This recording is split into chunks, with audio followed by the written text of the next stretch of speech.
بسم الله الرحمن الرحيم إنما يوفى الصابرون أجرهم بغير حساب. وقال النبي صلى الله تعالى عليه وسلم إنما الصبر عند الصدمة الأولى. محترم مصلیان کرام، اسلامی بھائیوں،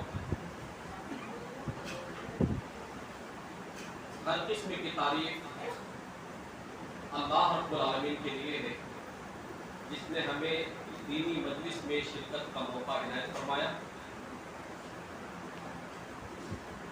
بے شمار درود و سلام نازل ہو اللہ تعالیٰ کے آخری نبی جناب محمد رسول اللہ صلی اللہ علیہ وسلم پر۔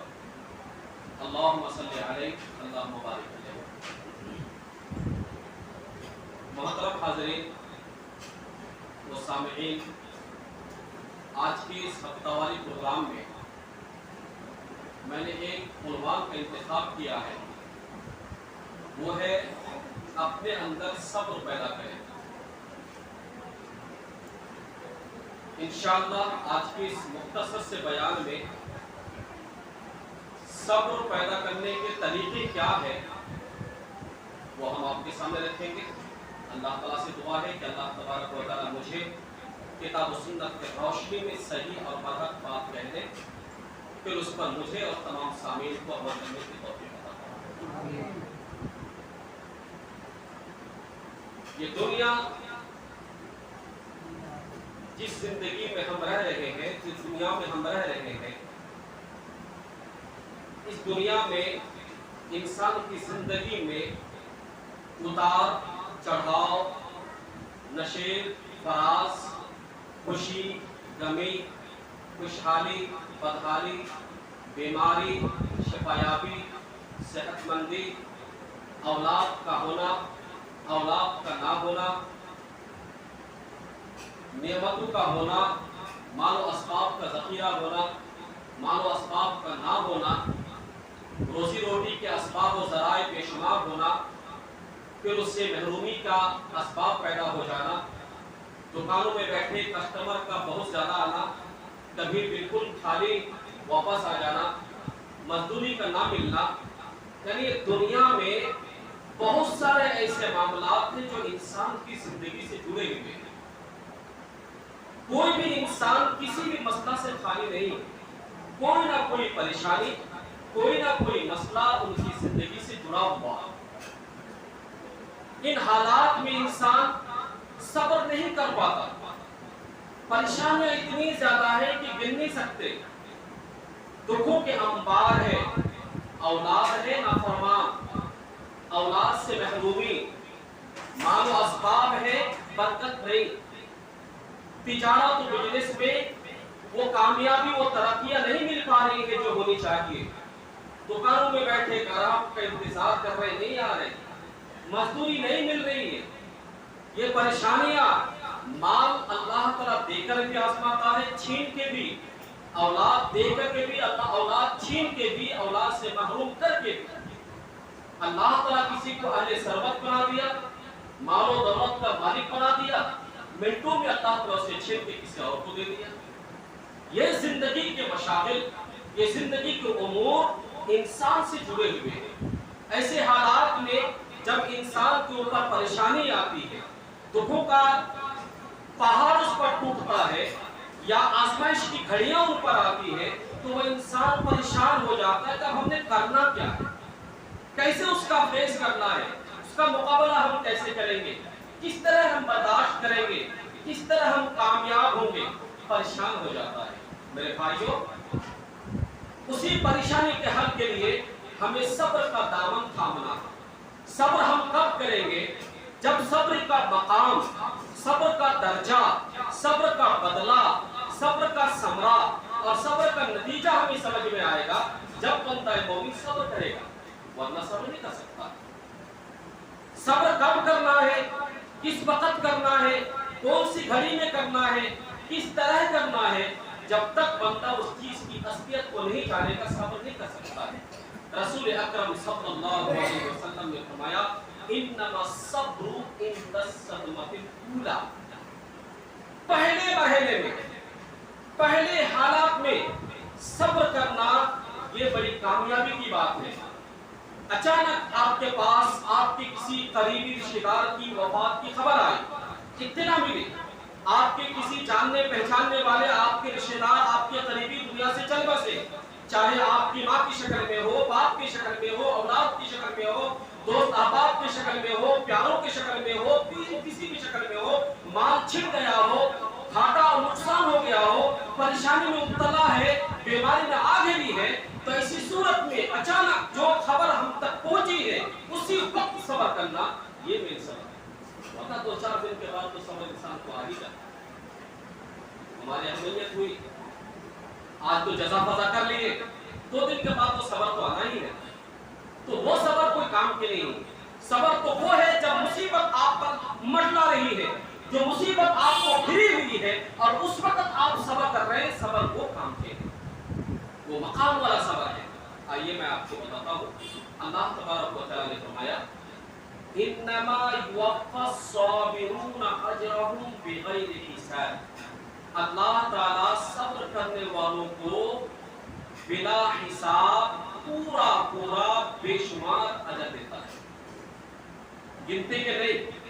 آپ صبح سے لے کے شام تک کام کرو گے تو 500 روپے ملیں گے، لیکن اللہ تبارک و تعالیٰ کے راستے میں اگر آپ کسی مصیبت پر صبر کرتے ہیں، کسی آزمائش میں آپ کامیاب ہوتے ہیں، تو اللہ تبارک و تعالیٰ اپنے بندے کے اس صبر کے نتیجے میں اسے اتنا بدلہ دے گا بندہ تصور نہیں کر سکتا، اتنا بدلہ اسے ملے گا بغیر حساب، بلا کسی کوانٹی کے، بلا کسی گنتی کے، بلا کسی شمار کے آپ کو بدلہ ملے گا۔ کیا اس مقام کو دیکھ کر کے ہمارا آپ صبر نہیں کر سکتے؟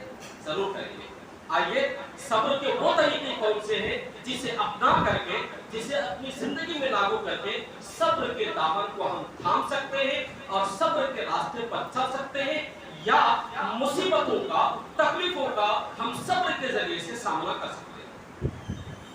پہلا طریقہ صبر حاصل کرنے کا، پہلا طریقہ زندگی کی حقیقت کو پہچاننا پڑے گا۔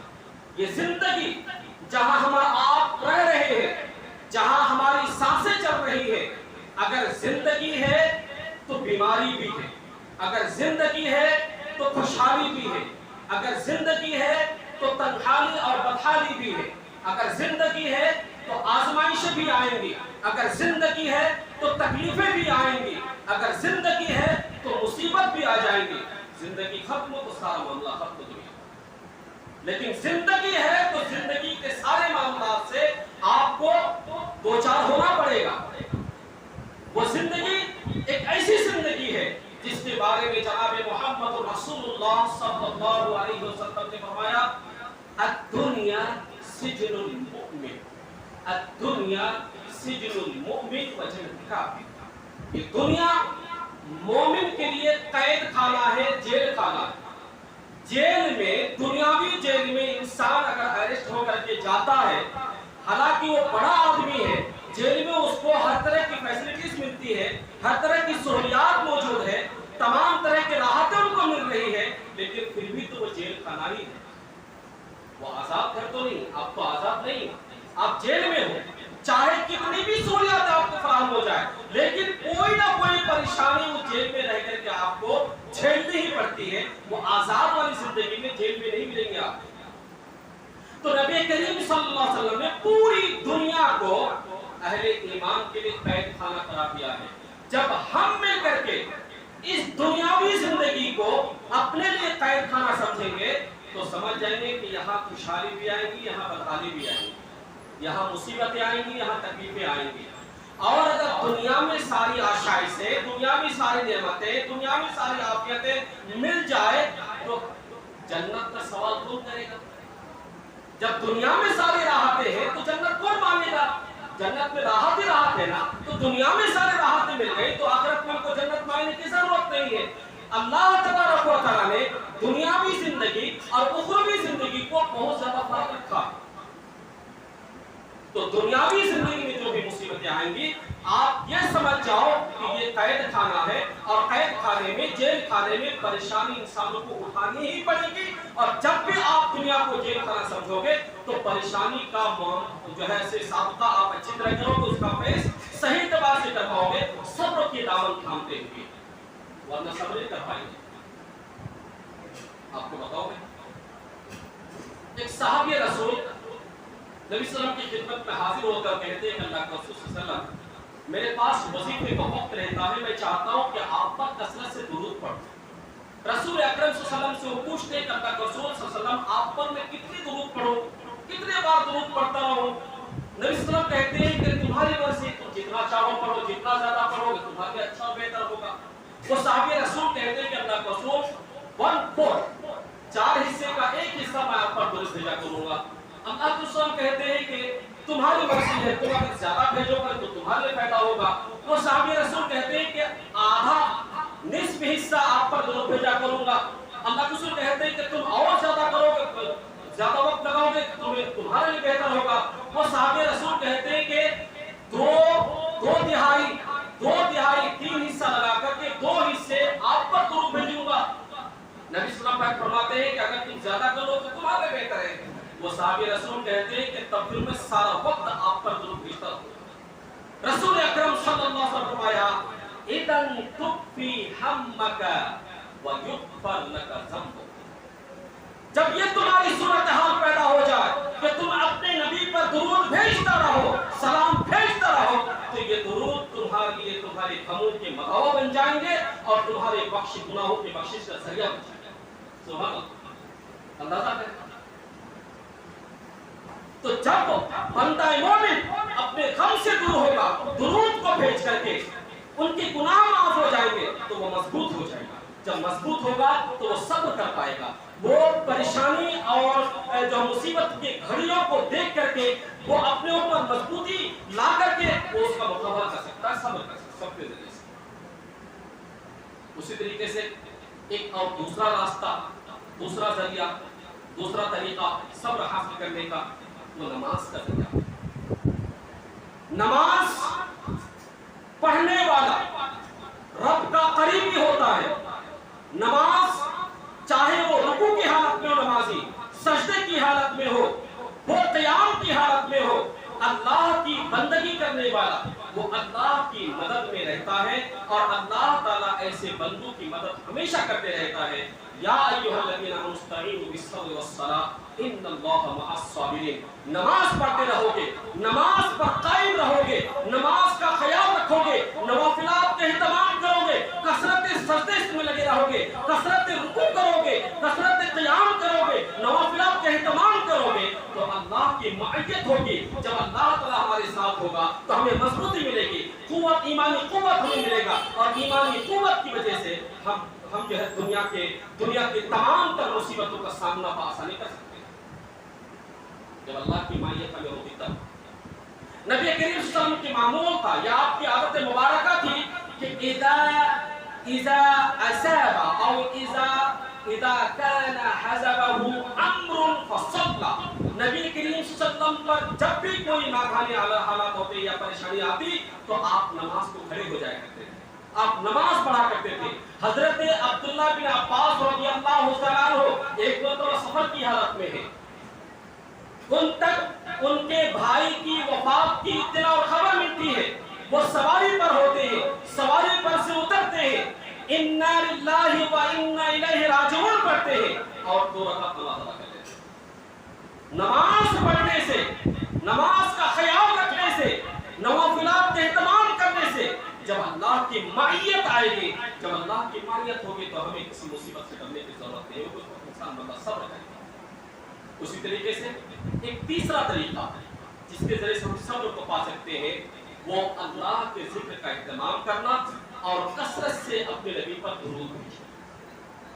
کثرت سے دیکھیں اللہ تبارک و تعالی نے فرمایا الذین آمنوا تطمئن قلوبهم بذکر اللہ الا بذکر اللہ تطمئن القلوب، ایمان لانے والے ان کے دل اللہ کے ذکر سے اطمینان حاصل کرتے ہیں، اور یاد رکھو کہ اللہ کے ذکر میں ہی دلوں کو سکون ملتا ہے، دلوں کو تسکین حاصل ہوتا ہے۔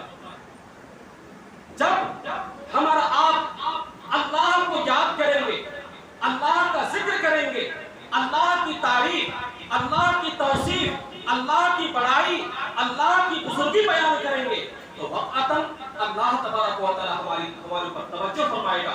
اگر ہم بیماری کی حالت میں ہیں اور کہیں الحمدللہ علی کل حال، اللہ میں جس حالت میں ہوں وہ معاملہ تیرا ہے، اللہ میں صبر کرتا ہوں، اللہ کی رحمت ہمارے اوپر آئے برسے گی، اللہ تعالیٰ کی رحمت ہمارے اوپر آئے گی۔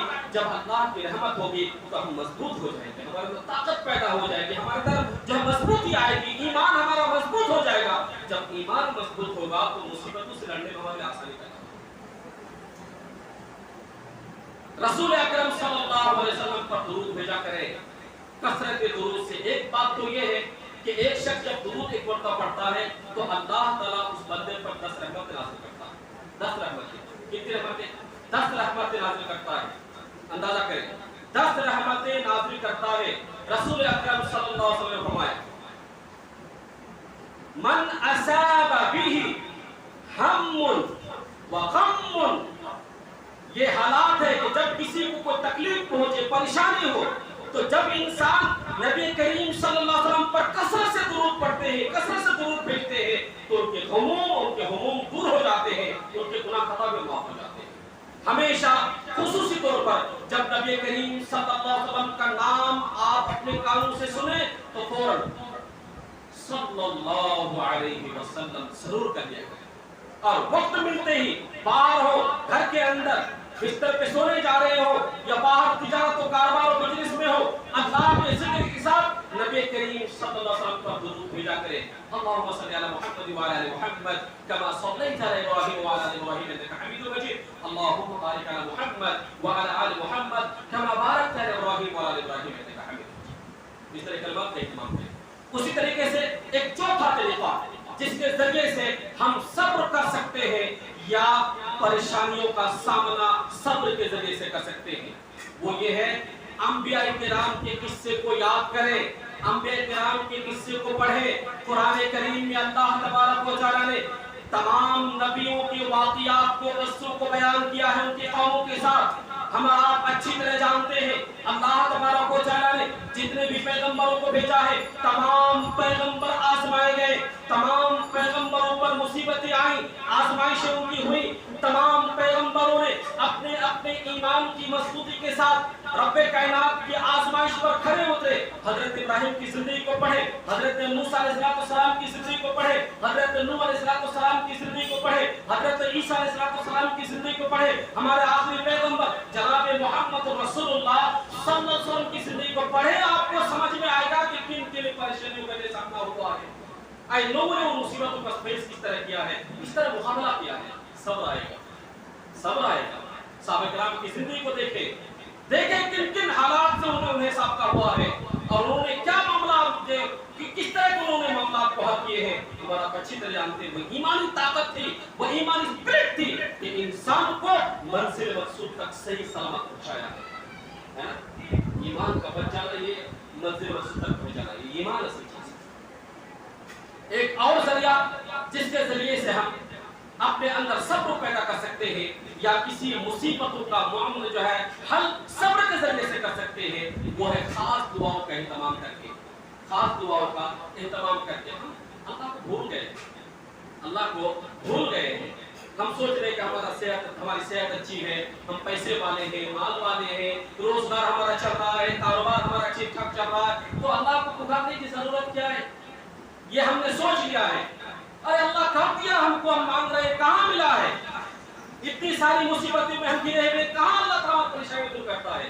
دیکھیں اگر اللہ کو پکارنے کی طرح پکاریں گے نا تو اللہ تعالیٰ ہمارے آپ کی ہر مراد کو ضرور پوری کرے گا انشاءاللہ۔ لیکن پکار ایسی ہونی چاہیے، دل میں اللہ کی رغبت اور اللہ کی محبت ہونی چاہیے۔ ویسے پکارتے تو آپ دیکھیں حضرت زکریا علیہ السلام اتنی عمر، لمبی عمر گزر جانے کے بعد اولاد کا سوال کیا، اولاد کا سوال کیا، اولاد دے دی گئی۔ مانگ کے تو دیکھے، رب کبھی بھی کسی بندے کے ہاتھ کو خالی واپس نہیں لوٹاتا، اپنے بندے کے ہاتھ کو بھر کے لوٹاتا۔ دعاؤں کا سہارا رسول اکرم صلی اللہ علیہ وسلم نے فرمایا من اصابہ ہم او غم او سقم او شدۃ فقال اللہ ربی لا شریک لہ۔ کتنے الفاظ ہیں؟